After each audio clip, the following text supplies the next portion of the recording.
Media వారికి ఇక్కడ వచ్చిన బాధితులకు అందరికీ నా నమస్కారం. మా హస్బెండ్ అండి ఈయన. మీకు కొన్ని విషయాలు చెప్పారు, ఇంకా కొన్ని విషయాలు ఉన్నాయి, నేను చెప్తానండి. మా పాప విదేశాల్లో ఉందండి.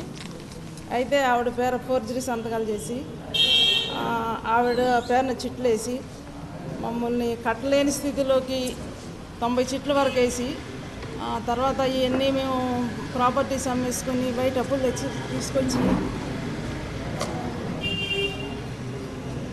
అట్లా కొంత కట్టగలిగామండి. 17 చిట్లు ఇంకా 18 చిట్ల వరకు డిఫాల్ట్లో పెట్టారు. దీనికి అంతటి కారణం ఏంటంటే మా స్తోమతను బట్టి మేము 1-2 చిట్లు వేయగలం కానండి, 40 చిట్లు 90 చిట్లు వేయలేమండి.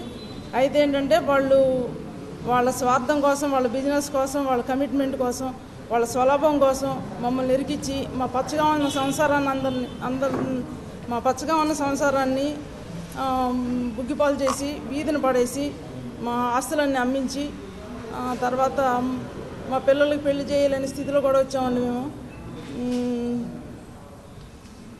తర్వాత మా హస్బెండ్ సేవింగ్ చేసుకునే అమౌంట్ కూడా తెచ్చి కట్టేశాను.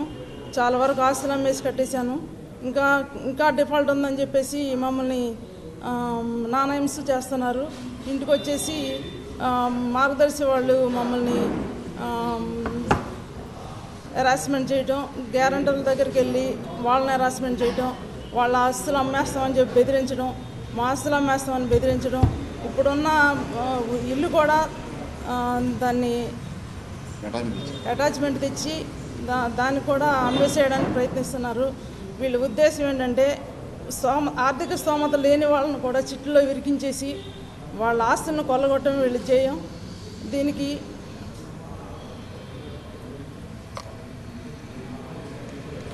ఇలాంటి సమస్యలని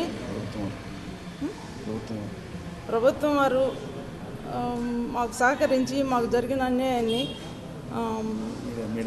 మీడియా ద్వారా తర్వాత